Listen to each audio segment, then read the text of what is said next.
Halo, Assalamualaikum warahmatullahi wabarakatuh. Perkenalkan, nama saya Barata Ganesha, NIM 340219045. Saya merupakan salah satu mahasiswa Universitas Galuh, kelas karyawan, manajemen kelas A. Ya, pada hari ini tujuannya dibuatnya video ini adalah untuk memenuhi salah satu tugas dari Bapak Muhtar selaku dosen saya di mata kuliah Komputer Bisnis 2. Untuk penjelasannya, tugas kali ini kita diberikan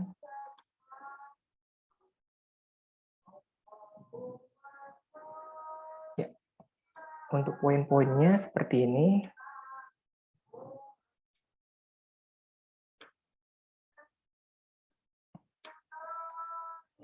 Untuk tugas video ini kita diwajibkan untuk memenuhi semua tugas yang diberikan, yaitu nomor 1, penjelasan mengenai bagaimana kita mencari atau mendapatkan sumber referensi untuk mata kuliah komputer bisnis ini mengenai sistem informasi manajemen ataupun SIM, sistem informasi akuntansi ataupun SIA.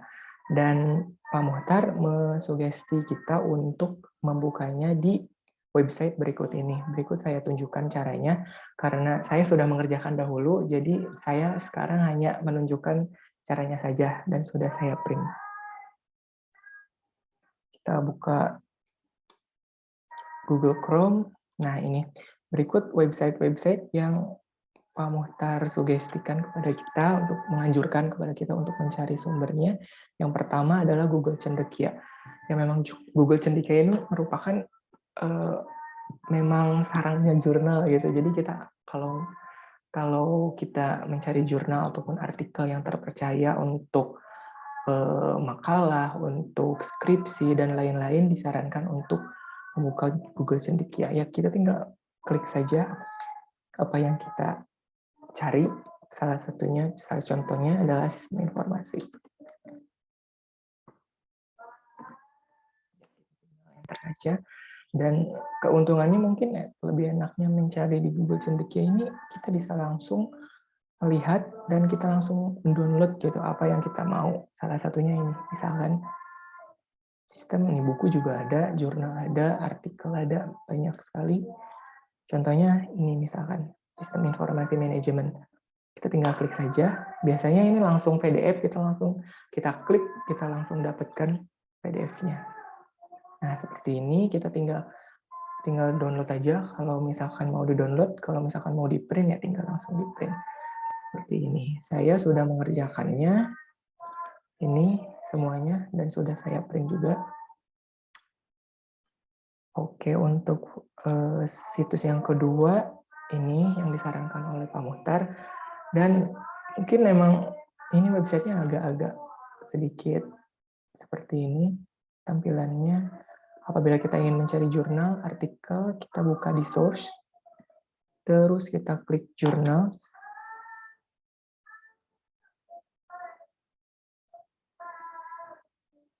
Ya, kita tinggal ketik saja apa yang mau kita cari, misalkan sistem informasi.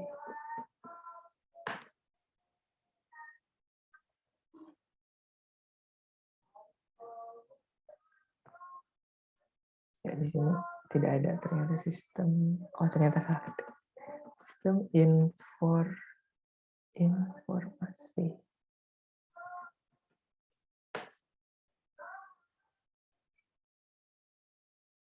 Ya, seperti ini. Kita tinggal pilih aja mana yang kita mau. Entah itu mau artikel atau jurnal, semuanya ada di sini. Untuk situs, semua ini udah saya download ya. Jadi dokumen-dokumen, jurnal, artikel, semua sudah saya download di sini. Jadi sekarang saya hanya menunjukkan aja gimana caranya saya mengerjakan tugas yang dari Pak Muhtar. Oke, untuk yang ketiga situsnya seperti ini. Tapi ini tuh mungkin agak-agak susah ya, soalnya ini biasanya berbahasa Inggris, tapi bisa sih biasanya. Kita ketik saja sistem informasi manajemen. Kita tinggal search saja.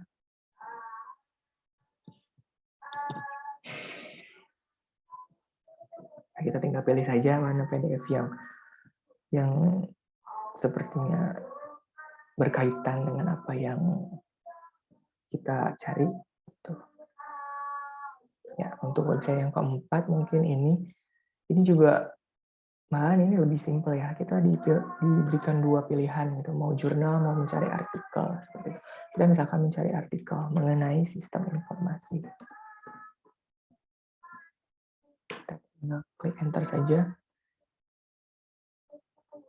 Tuh ternyata emang kadang seperti ini gitu. Kadang nggak ada.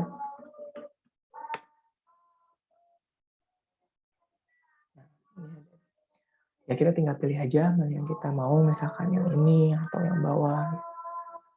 Tergantung apa dengan yang kita cari.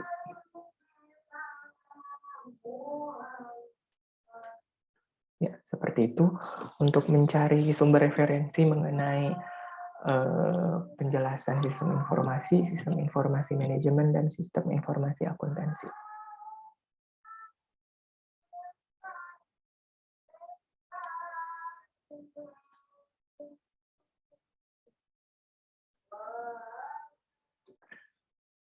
Ya, oke. Untuk selanjutnya, tugas kedua yaitu penjelasan mengenai saham.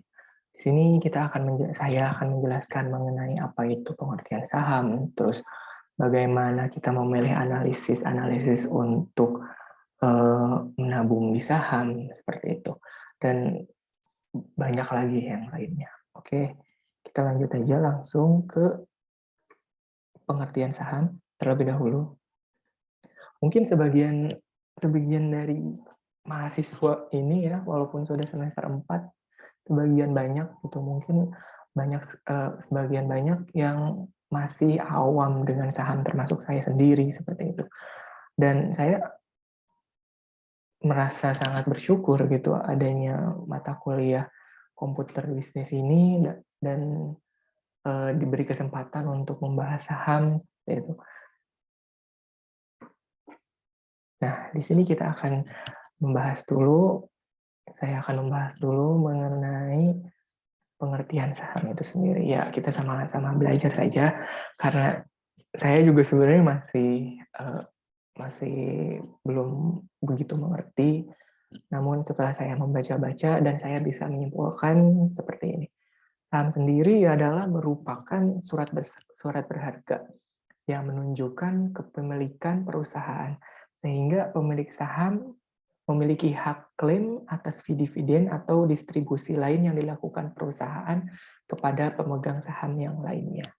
Seperti itu. Nah, di sini saya sertakan menurut Kusnan, saham merupakan secari kertas yang menunjukkan hak pemodal, yaitu pihak yang memiliki kertas tersebut untuk memperoleh bagian dari prospek atau kekayaan organisasi yang menerbitkan sekuritas tersebut. Nah, saham sebenarnya saya juga masih bingung gitu, saham itu apa gitu. Soalnya di zaman teknologi seperti ini gitu, banyak sekali penduduk warga Indonesia dan orang-orang luar negeri bahkan gitu di luar sana yang sangat antusias mengenai saham sendiri. Kemudian sebenarnya apa sih manfaat saham itu gitu? Terus apa sih yang dicari investor untuk menabung saham tersebut?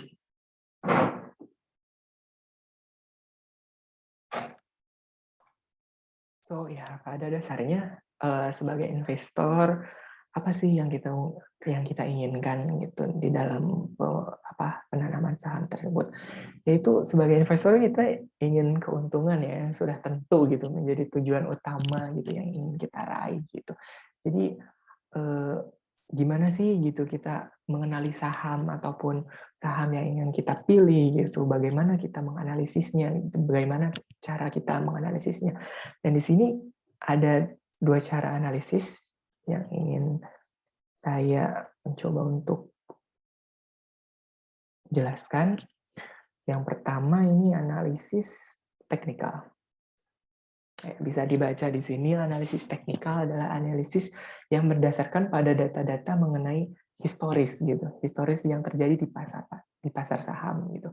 Dan biasanya penerapan analisis teknikal itu biasanya berjangka pendek ya, seperti investasi harian, seperti itu. Karena analisis teknikal ini kita melihat grafik historis dari pergerakan saham setiap harinya gitu. Biasanya analisis teknikal ini kan jangkanya lebih pendek gitu. Dan untuk jangka pendek ini kita memakai analisis teknikal gitu. Nah, sedangkan analisis fundamental atau analisa fundamental adalah suatu analisa yang didasarkan dengan kondisi suatu perusahaan gitu. Jadi kita melihat suatu perusahaan kondisi ekonominya seperti apa gitu dan industri terkaitnya itu seperti apa. Nah, jadi analisis fundamental ini lebih ke analisis jangka panjang gitu. Nah, kerap digunakan oleh investor secara jangka panjang untuk menyaring saham yang termasuk pada kategori baik. Ya, seperti itu. Jadi mana sih yang lebih baik gitu? Mana sih yang lebih disarankan, apakah kita menggunakan analisis teknikal atau fundamental ya, sebenarnya itu tergantung kepada kita sendiri ya. Kita tergantung pada kita sendiri, kita akan menggunakan yang mana gitu, karena dua-duanya memiliki kekurangan dan kelebihannya masing-masing seperti itu. Nah, untuk laporan keuangan perusahaan 5 tahun, ini saya nggak dimasukin ke PowerPoint-nya karena ini sangat banyak sekali, tapi saya akan tunjukkan bagaimana cara kita melihat laporan keuangan pada suatu perusahaan. Kita cari di IDX, Bursa Efek Indonesia ya.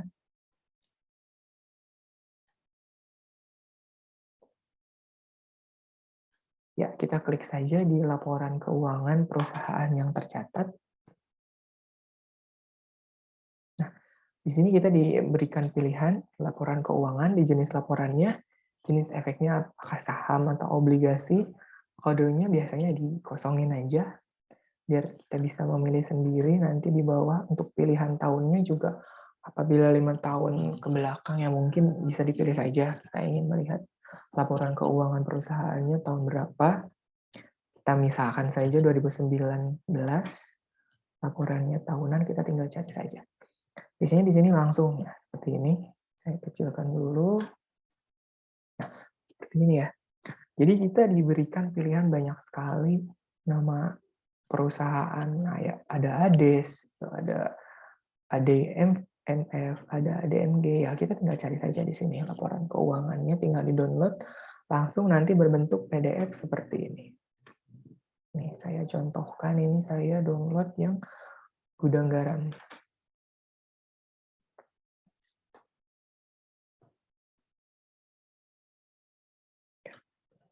Ini PDF-nya 132 halaman. Ya, di sini tahun 2019 annual report, laporan tahunan. Ya, di sini sudah banyak banget gitu yang disediakan. Financial highlight, gudang garam produk, company profile. Ya, seperti itu untuk mencari laporan keuangan. Nah, untuk selanjutnya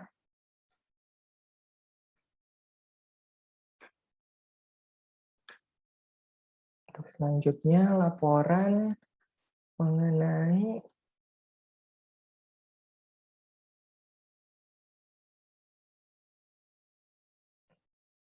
selanjutnya mengenai faktor yang menyebabkan naik turunnya saham.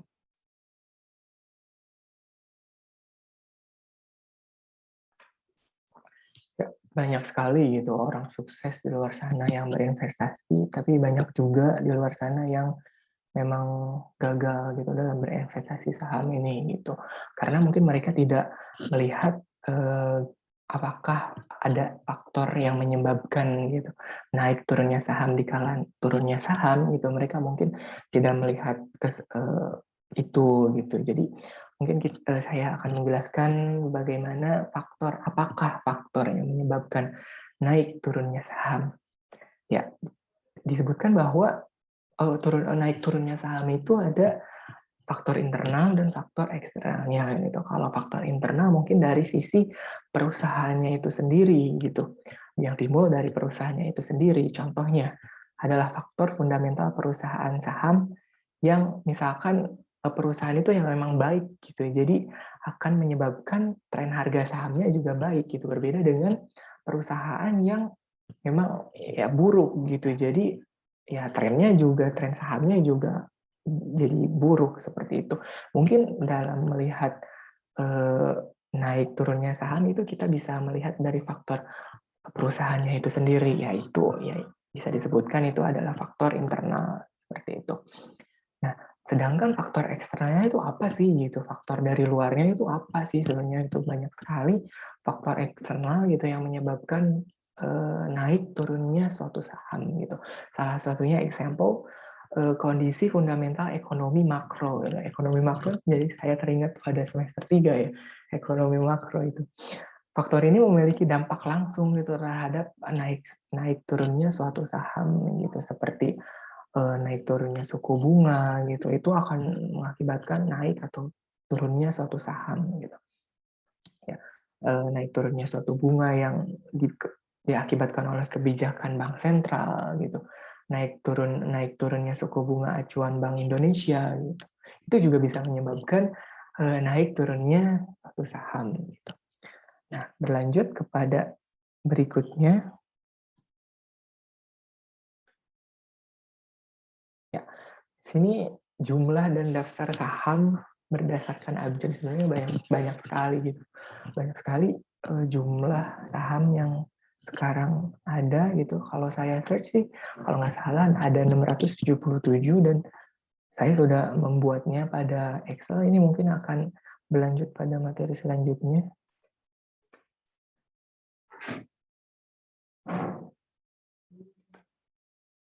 yaitu mengklasifikasikan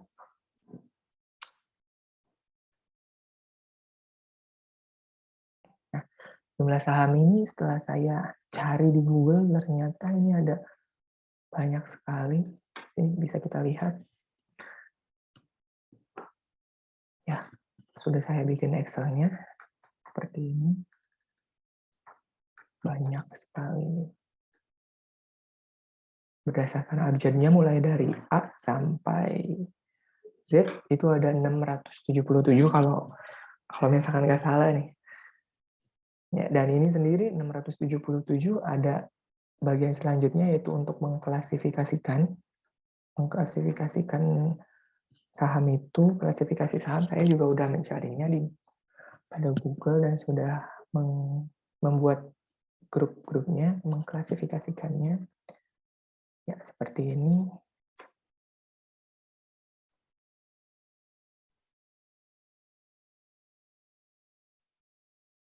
Ya, mulai dari pertanian gitu. Di sini ada klasifikasi saham. Yang pertama itu pertanian. Di sini ada subsektornya juga gitu, subsektor perkebunan, subsektor peternakan, subsektor perikanan. Terus ada kehutanan juga, tapi di sini kehutanan itu belum tercatat ya. Kemudian ada pertambangan atau mining gitu, sebutnya. Di sini juga ada subsektornya. Pertambangan yaitu subsektor batu bara, subsektor pertambangan minyak dan gas bumi, serta yang lainnya. Ada industri, klasifikasinya juga ada industri dasar dan kimia, ada industri aja gitu. Terus ada barang konsumsi, ada properti gitu. Di sininya juga semua ada subsektornya lagi gitu. Setelah diklasifikasikan menjadi 9 ini gitu sampai ini ternyata ada lagi subsektornya gitu. Jadi kita bisa bebas memilih nih di mana kita lebih interesting menanam sahamnya seperti itu. Ya, untuk selanjutnya ini istilah-istilah dalam saham.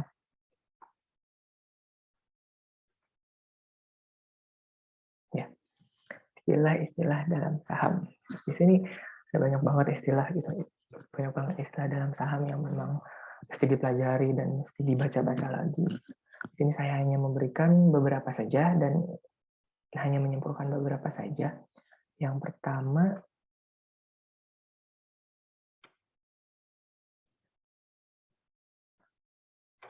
mungkin HK ya, hajar kanan.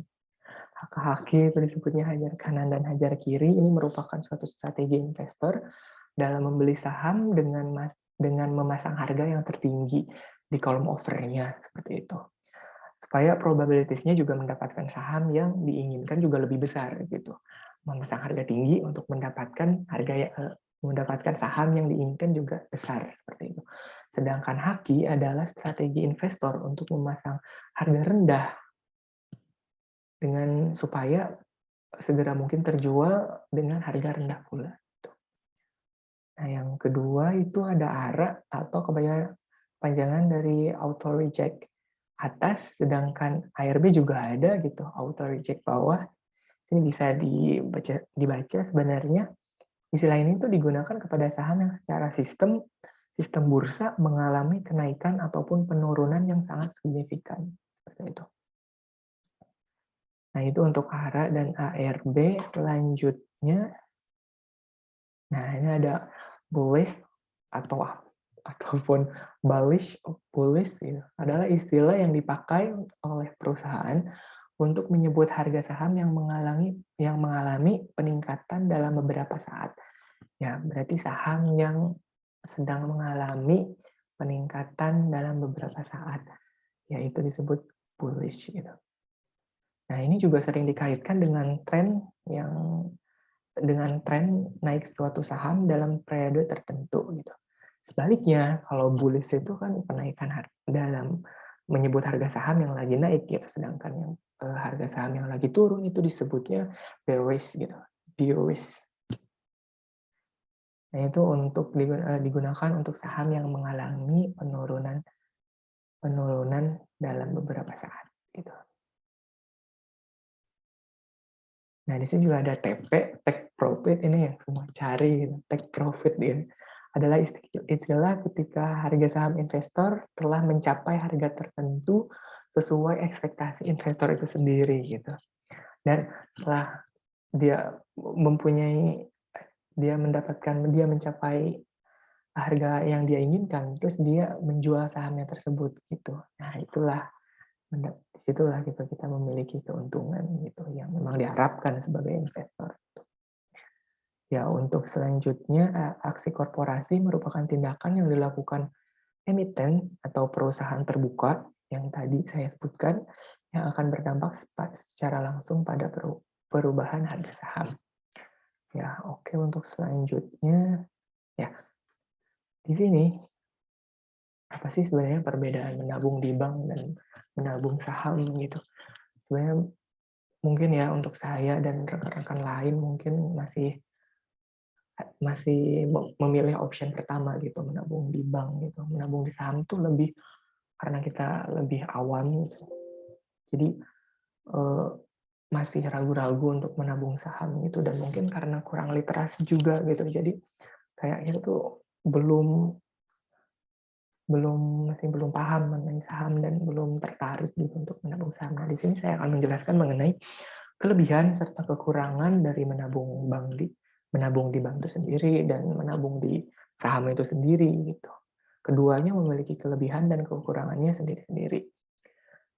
Baiklah, untuk kelebihan di nabung di bank itu ya ada bunganya gitu. Yang pertama itu kan ada bunganya.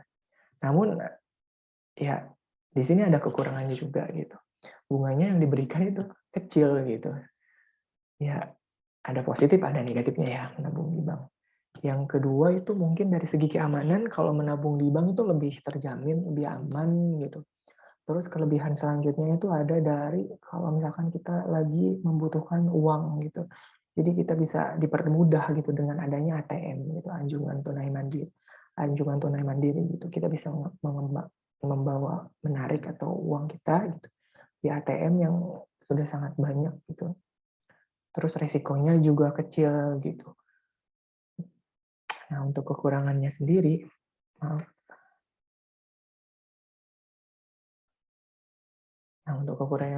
itu satu yang tadi kan bunganya itu terhitung kecil, kemudian ada administrasi bulanan gitu ya, bulanannya dipotong gitu oleh bank, kemudian ya tidak bisa mengambil uang secara banyak gitu di ATM, kita mesti ngantri di bank, ya mungkin itu sih kekurangan yang masih terasa sampai sekarang gitu. Jadi kalau misalkan kita ingin membawa uang yang banyak tuh kita mesti ngantri Di ATM bisa, cuma mungkin beberapa kali gitu membawanya, ya itulah yang masih menjadi kekurangannya sampai sekarang gitu. Ya, terus dalam perkembangannya juga uang menabung di bank itu tergolong ya ada peningkatan dari bunga bank, cuma nggak terlalu signifikan gitu per tahunnya gitu. Sedangkan di saham sendiri, kelebihannya yang pertama itu pertumbuhan ya, pertumbuhan dari nilai asetnya gitu, kita itu lebih cepat, kemudian ya dana lebih aman karena diawasi oleh Otoritas Jasa Keuangan (OJK). Ya, dana yang dikelola juga lebih jelas gitu karena dikelola oleh pihak-pihak profesional gitu. Ya, sedangkan kekurangannya sendiri ya lebih berisiko gitu apabila kita salah mengambil keputusan dalam menabung di saham gitu tanpa melihat faktor-faktor yang menyebabkan naik turunnya saham gitu, kita akan lebih beresiko gitu dalam menabung di saham seperti itu. Nah, kemudian untuk selanjutnya ini adalah alasan mengapa saya tidak menabung di saham. Ya memang untuk yang pertama, poin pertama memang pendapatan yang pas-pasan itu memang ya. Karena pendapatan bulanan itu dengan sistem 50% mungkin untuk kebutuhan sehari-hari, 30%-nya untuk hutang, dan mungkin 20%-nya itu untuk menabung bisa ya. Nah dari situlah gitu, sistem handle manage uangnya tuh yang mungkin masih salah gitu loh. Jadi mungkin masih belum untuk menabung di saham itu mungkin karena itu gitu. Selain pendapatannya yang lumayan cuma pas-pasan gitu. Jadi dan manajemennya juga agak-agak kacau gitu. Jadi ya belum bisa menabung di saham. Kemudian yang nomor dua itu literasi keuangan yang kurang. Ya literasi itu hampir semua mungkin ya, saya dan teman-teman saya itu semua hampir tidak mempunyai literasi yang cukup gitu untuk di saham ini. Jadi saya pribadi gitu, dan ketika saya bertanya kepada teman juga belum ada yang tertarik gitu kepada saham gitu. Dan memang karena literasinya kurang gitu, kurang membaca apa itu pengertian saham gitu, yang masih ya awam gitu karena memang kurang mencari informasi gitu mengenai saham ini sendiri gitu. Yang ketiga memang belum yakin ya dan percaya diri gitu. Andai kata kalau misalkan semester 4 ini tidak ada mata kuliah komputer bisnis 2 mengenai saham, mungkin ya di semester selanjutnya mungkin ada. Tapi kalau misalkan sekarang saya nggak diberi tugas saham nih, mungkin sampai sekarang juga saya masih ya ragu-ragu gitu, masih blur, masih tidak ada informasi lah gitu mengenai saham itu sendiri gitu. Dan alhamdulillahnya sedikit bersyukur karena adanya materi kuliah ini mengenai saham, jadi saya bisa setidaknya kurang lebih bisa mencari informasi sedikit gitulah mengenai saham. Ya gitu. Untuk selanjutnya ya, untuk membuat akun RTI dan Stockbit ini semuanya ini saya download ya di handphone karena di laptop sendiri itu saya bingung karena RTI itu tampilannya langsung kepada sahamnya itu sendiri gitu yang saya kurang mengerti, kurang paham gitu. Mungkin ini bisa saya nanti lebih lanjut riset karena ya seperti itu. Untuk Stockbit saya juga belum mendapatkan aplikasinya di laptop. Yang saya ada itu hanya RTI untuk handphone dan Stockbit untuk handphone. Dan di sini saya sudah men-screen record cara untuk membuat akun di RTI dan di Stockbit seperti ini. Bisa saya play sekarang. Jadi saya kalau misalkan real time saya langsung real time membuat akunnya itu akan sedikit agak ribet gitu ya. Jadi saya merekam dulu ini buktinya.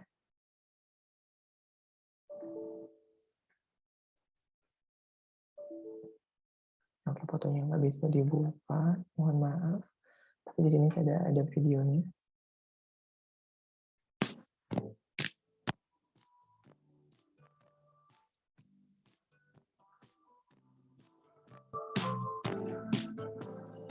Ya, pertama itu memang di registration kita klik aja. email kita dan password kita.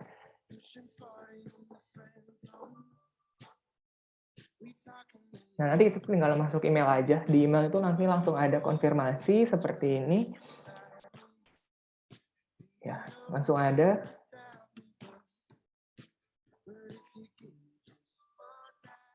Nah, seperti ini kita langsung dilanjutkan kepada websitenya RTI. Terus kita login aja gitu pakai email yang tadi terdaftar.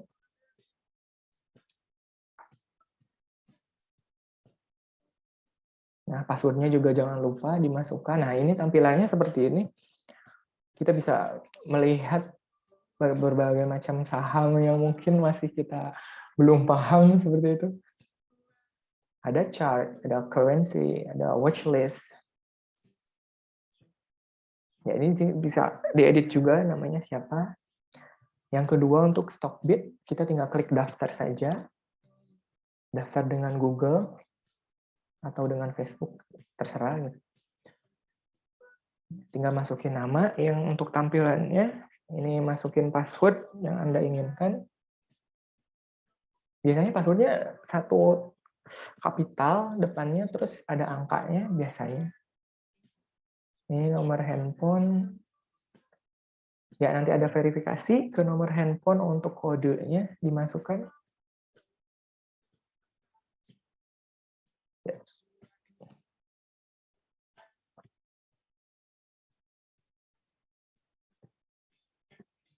Ya, di sini kita bisa cari berbagai jenis saham favorit kalian ya, favorit saya dan favorit kalian bisa dipilih.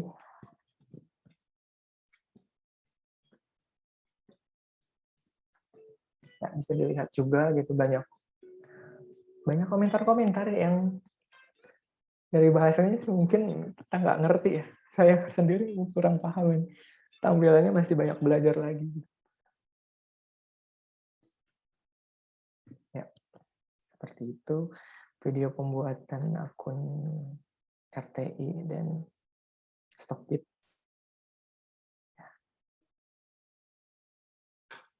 Terima kasih atas perhatiannya. Ini suatu pengalaman sekali, pengalaman berharga bagi saya gitu untuk membuat video tutorial seperti ini gitu untuk mengembangkan ternyata untuk mengasah juga gitu. Bagaimana seorang mahasiswa itu untuk belajar belajar bahasa, belajar mengungkapkan komunikasi seperti itu. Ya, mungkin saya harus banyak belajar lagi. Terima kasih karena memberikan tugas ini kepada Pak Muhtar. Mohon maaf apabila masih banyak kekurangan di video tugas saya hari ini. Akhir kata, Assalamualaikum warahmatullahi wabarakatuh.